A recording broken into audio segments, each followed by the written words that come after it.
Middle east में इस वक्त भारी तनाव जारी है, लेकिन इस बीच ईरान ने अमेरिका को एक बड़ी चेतावनी देते हुए अपने नए सुप्रीम लीडर का चुनाव कर लिया।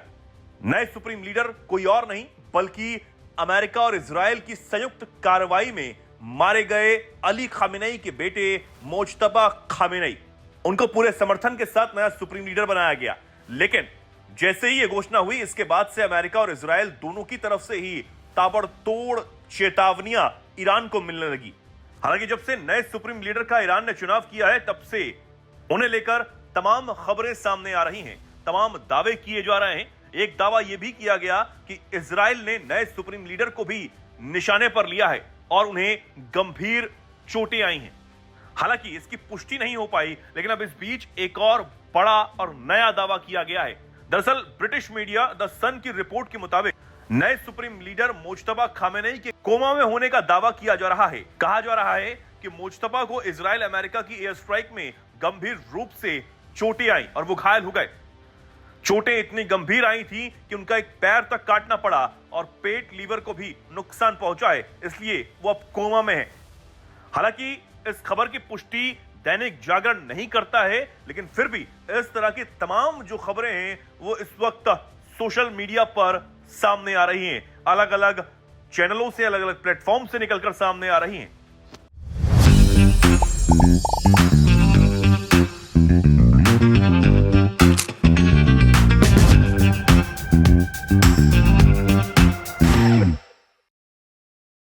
क्योंकि उनके घायल होने की किसी भी तरह की जानकारी आधिकारिक रूप से ईरान से सामने नहीं आई है। वहीं मिडिल ईस्ट में चल रहे संघर्ष के बीच प्रधानमंत्री नरेंद्र मोदी ने ईरानी राष्ट्रपति डॉक्टर मसूद पेजिशकियान से फोन पर बात की। इस दौरान पीएम ने मिडिल ईस्ट के हालातों पर चर्चा की। पीएम मोदी ने क्षेत्र में बढ़ते तनाव, नागरिकों की मौत और सिविल इंफ्रास्ट्रक्चर को हुए नुकसान पर गहरी चिंता जताई है। साथ ही पीएम मोदी ने पेजिशकियान से बातचीत में कहा कि भारतीय नागरिकों की सुरक्षा, सामान और ऊर्जा की निर्बाध आपूर्ति भारत की सर्वोच्च प्राथमिकता है। अब भारत ने तो अपनी प्राथमिकता को एक बार फिर से दोहरा दिया है, लेकिन दूसरी तरफ मिडिल ईस्ट में जो संघर्ष चल रहा है वो और ज्यादा घातक और भीषण होता हुआ नजर आ रहा है, क्योंकि ईरान ने स्ट्रेट ऑफ हॉर्मुज को लगभग बंद कर दिया है। ये एक बेहद रणनीतिक रूप से महत्वपूर्ण समुद्री रास्ता है, जिसके जरिए दुनिया के करीब 5वें हिस्से के कच्चा तेल और प्राकृतिक गैस की आपूर्ति होती है।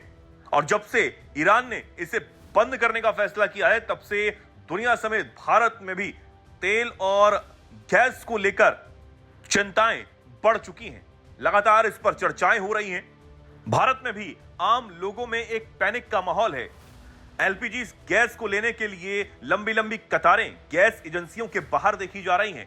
हालांकि भारतीय सरकार बार बार यह कह रही है कि किसी भी अफवाह पर ध्यान न दिया जाए, गैस की पूरी आपूर्ति की जा रही है।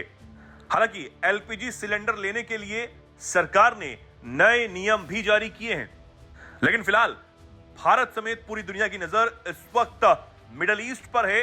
मिडिल ईस्ट में चल रहे इजराइल, अमेरिका और ईरान के संघर्ष को लेकर पूरी दुनिया इस वक्त चिंता जाहिर कर रही है और सवाल यही खड़ा हो रहा है कि आखिर कब तक ये संघर्ष रुकता है और कब दुनिया में शांति आती है।